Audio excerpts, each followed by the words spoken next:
Winning is not about the trophy and the accolades. It's about the grind. It's about the obstacles. It's about the challenges. It's about the pain. The reason I know so much about winning is because I've had to deal with so much losing. Everybody wants to win, but in order to know how to win, you got to know how to lose, because you're going to lose more than you're going to win. But what do you gain from it? You've trained some of the greatest of the greats, Michael Jordan, Kobe Bryant, Charles Barkley, Dwayne Wade. So you know something about winning. You know something about sustained winning over time. Your mind has to immediately shift back, because now you felt and tasted something that you could only get through winning. Are you willing to do it again? And that was one of Kobe's favorite words when it related to winning. He says, you have to be obsessed with whatever your win is. Be all in. Mm-hmm. 3 greatest lessons I learned from Michael: competing, accountability, and then winning at all levels. Winning at all levels, what does that mean? You just don't win in one arena. You win in your sports, you win in business, you win in your personal life. Other people win because you win. It isn't just about you. It's about being able to pull the team and show them what it feels like to win. And this isn't about playing basketball like Michael Jordan did, like the late, great Kobe Bryant, Dwayne Wade. This is about having the mindset to win. When you fail, your feelings give you excuses. Your mind makes you more resilient. You look at when Kobe, his first playoff series, he had this horrible game where he shot like 4 or 5 straight air balls. Now, he could have came back next year and said, I got to prove everybody that's, man, you're too young, why'd you take? No, he was just like, you know what? That's on me. I have to own that moment. Now, I got to prove to myself I can overcome this, because now everybody else is doubting me, but I can't doubt myself. Everybody told MJ, don't go to North Carolina. You'll never play. You shouldn't be here. And Michael went out and he said, I don't need to prove to coach. I don't need to prove to Buzz. I need to prove to myself that I belong here. I always say you can have fear, but you can't have doubt.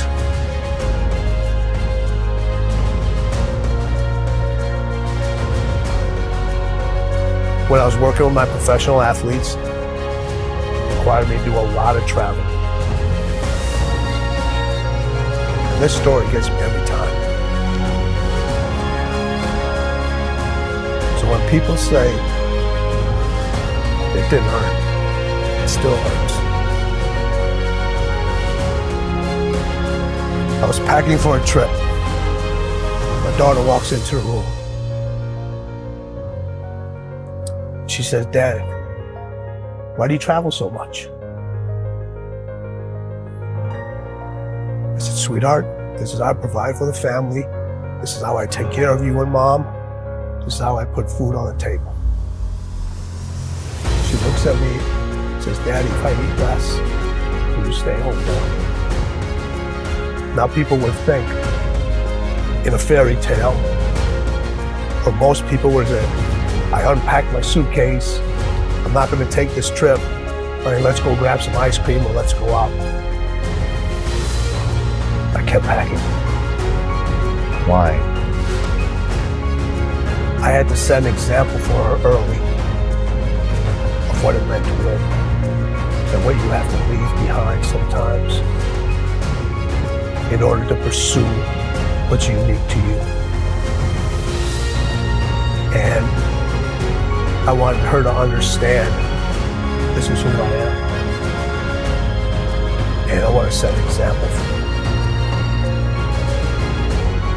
I had a conversation with her later on to tell her why I did all those things. In the middle of the conversation, she stopped. She goes, I get it. I understand. She saw the results. She saw how it brought us closer together. She understood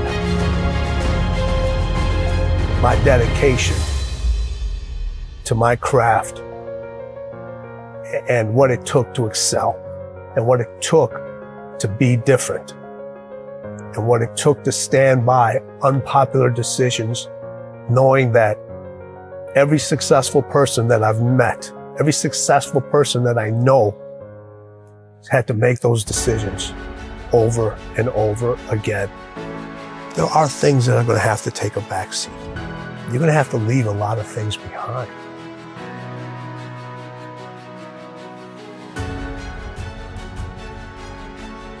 The hardest thing with Kobe was getting him to stop. Yeah, okay, take a break, rest, Yes, take the day off. that was the most challenging thing with him, because over all the years that he had his success, it was about go, go, go. And then when I came on, I was the complete opposite. I got to get you to stop. His 3 a.m. workouts, Yeah. they're Crazy. crazy. You know, having to keep the Staples Center open later because he wasn't happy the way he performed at that game. And I would not leave till he would leave. Really? Yeah, so we would be in the arena sometimes 2, 3 o'clock in the morning. Shut up. All the lights are turned off except on the court, and we just keep going, we just keep going. What is the mindset of winning? They both had that. So I look at it 3 ways. So you have individuals that compete. You know a lot of people that compete. Yeah. You know, we all know how to compete. Everybody knows how to compete. You don't forget how to compete. We just decide not to anymore.